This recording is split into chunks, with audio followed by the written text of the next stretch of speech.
If you don't want to do that, you can send in your factory cap. We can do it for you. If you don't want to wait for that transit time or anything like that, we do have what's called the billet rack cap. Other than it being aluminum, there's no structural benefits to it. It's easier for us to make these out of aluminum than it is out of steel and have it coated. Cheaper for everybody. But we've done the work for you. We've manufactured this to where it already has the hole drill and taps. It mimics the 19mm hex, so you can screw it in. It's sealed with an O-ring. You know, pretty well a good copy of the factory cap. Just again, out of aluminum, no real structural benefits, easier for us to make. So if you want to go that route, you can purchase this separately. We do have the options in the steering rack upgrade kit as an add-on, all in the one listing. So we're going to use, the way I build these, if you do buy a built rack by us, I do include just a OEM cap that I will drill and tap and I'll put back together. So with that, you'll get your bolt with the jam nut. Throw a little bit of Never Seize, sticky grease, whatever you want to put on there, just for some lubrication so it doesn't seize up. I'll screw it in to where there's just a couple threads showing on the cap itself, and that'll be a good starting point. And then when we get everything back together, we'll adjust it finally. But now what we'll have you do, you've installed your bushing, install the slug, your OEM spring. That's going to set the OEM feel of how tight everything is supposed to be. Yes, I understand this is going to be useless at the end of it, but we have you put this back in just so you get a good feel of how tight everything's supposed to be. Then screw your cap back in. And the cap is 19mm.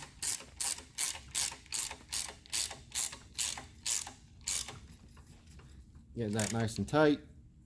Your O-ring is going to seal it. And that is pretty well good installed.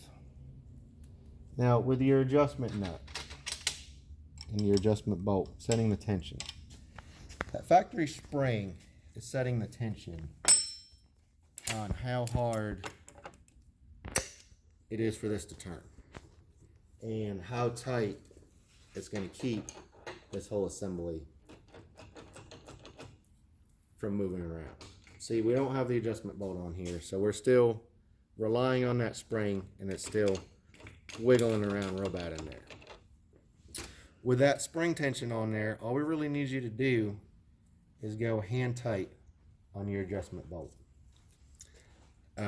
I would recommend over tightening, not to the point where you're trying to crank the shit out of the thing, but tight enough to where you're going to squish excess grease out and get a good accurate finger tight reading on your bolt here. So again, pretty well just finger tight is all we want you to do. A touch extra if you really wanted to. And what that's going to do is that's still set with factory tension on that big old spring in there. But now you can see with that bolt down on our slug, pressing on the bushing, not letting that bushing go anywhere, this sucker ain't going nowhere. Yes, you will have a little bit of movement, twisting motion back and forth between the pinion assembly and the rack shaft teeth. That is supposed to be there. A lot of folks think this thing's supposed to be super rock hard, ain't gonna move a damn bit.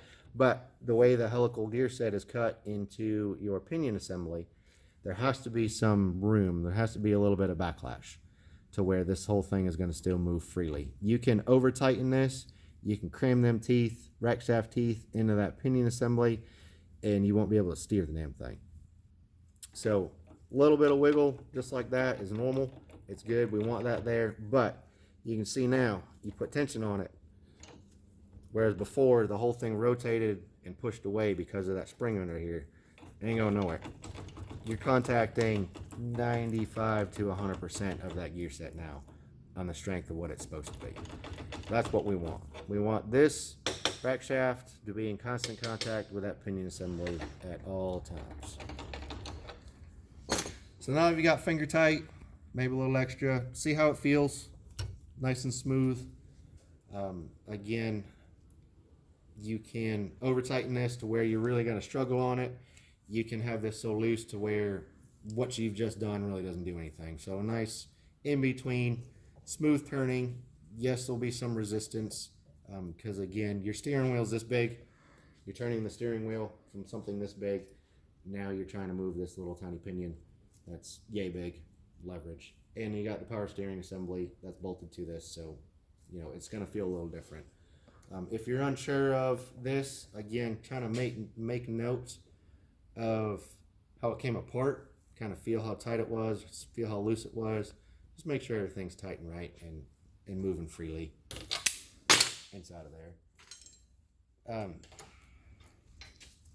Finger tight, set your jam nut, and that's all there is to it, pretty much.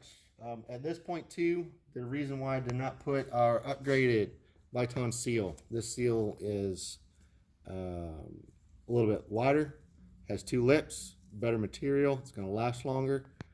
It goes right back on here. The reason why I did not put this on yet is because it's very minute, but from doing this from so many times, you can feel the difference when a seal is installed on a shaft. There's drag, or if you don't have a seal installed, there's no drag, and you're setting the tension on all this. So I'll kind of save the seal till last. I'll use the back side of my hammer, use a punch, block of wood, whatever, what have you. It's not very big of a press fit. It is rubber. I'll hit it back on.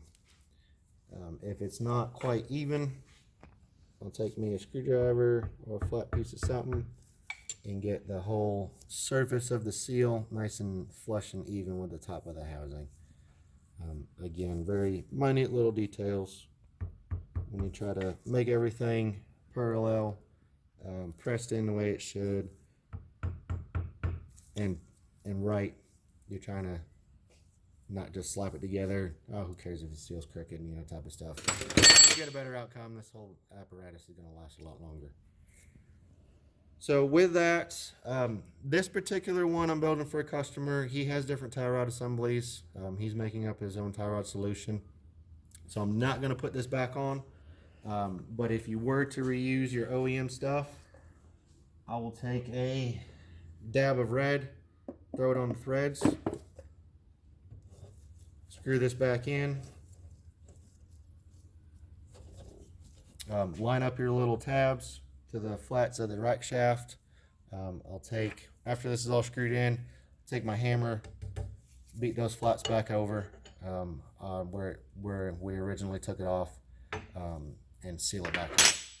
Now with the rack boots, again, I'm not putting this back together, it's just for reference. Rack boots, shove it back on there. All we ever do is just take another zip tie this back together, and that's all that holds it to it. The number one cause we've seen of, well, not the number one cause, a very good cause of rack failures is water and dirt, mud intrusion. Meaning the seal fails, if this boot rips, if the boot falls off, if you're using an aftermarket tie rod assembly that has, say, a Hyman clevis, or something where this inner piece doesn't seal, or you're trying to seal on threads, any water nasty up in here is pretty much liquid sandpaper, and it will destroy your rack, very much so, to the point where we can't fix it. We've had, I think this one come in the other day.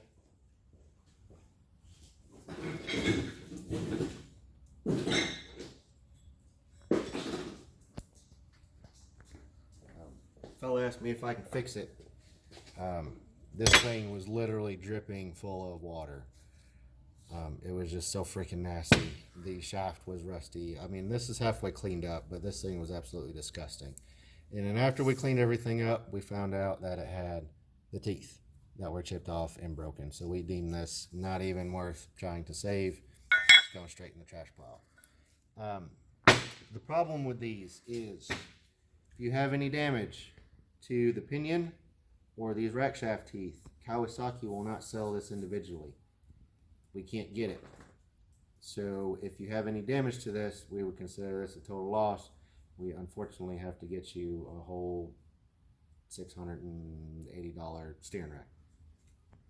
So if you do send one of these in, we do have that service. If you don't want to tackle any of this, you can send it in and we can do this for you. Like $240, $220, something like that. We call it the rack shaft service. Send it in, we'll take it apart, we'll inspect it, we'll do everything we just did here, clean it up, send it back to you, be good to go. I do urge you, if you do have any questions about it, send us pictures, send us questions, send us a video, or visually inspect this. You know, again, a quick visual inspection of these 3 damaged teeth, I would have told you don't even bother. Just waste my time, waste money, waste your money really, to send it in. I'm going to look at it, yep, that's garbage, and we're going to talk about getting you into a new unit that's not broken. So, you know, stuff like this, water damage, crack casings, stuff like that, we really can't do much about.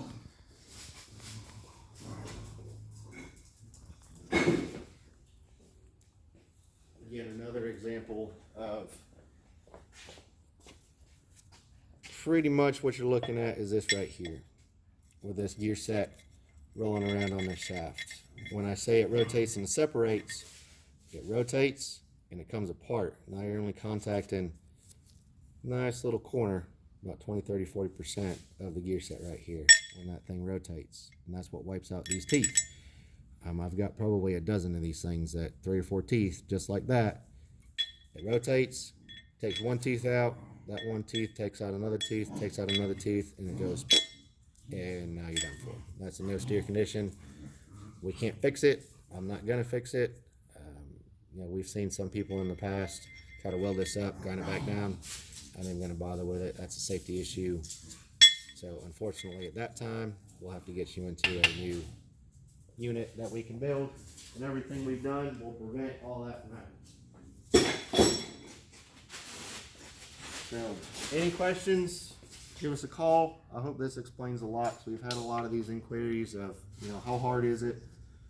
It's the other thing too, we get all the time, how hard is this thing to install? For me, doing this, you see, it's relatively easy. I have all my tooling. It takes me an hour worth of explaining it to y'all.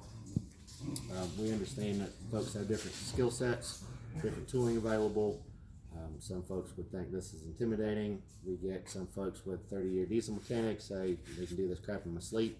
So really, just kind of depends on toolage, knowledge, and comfortability of tearing something like this apart and putting it all back together. So there's real no good answer of if it's difficult or if it's easy. Everybody's going to say something different. But very, very basic in what we're doing. As far as the parts inside of here, it's not anything overly special.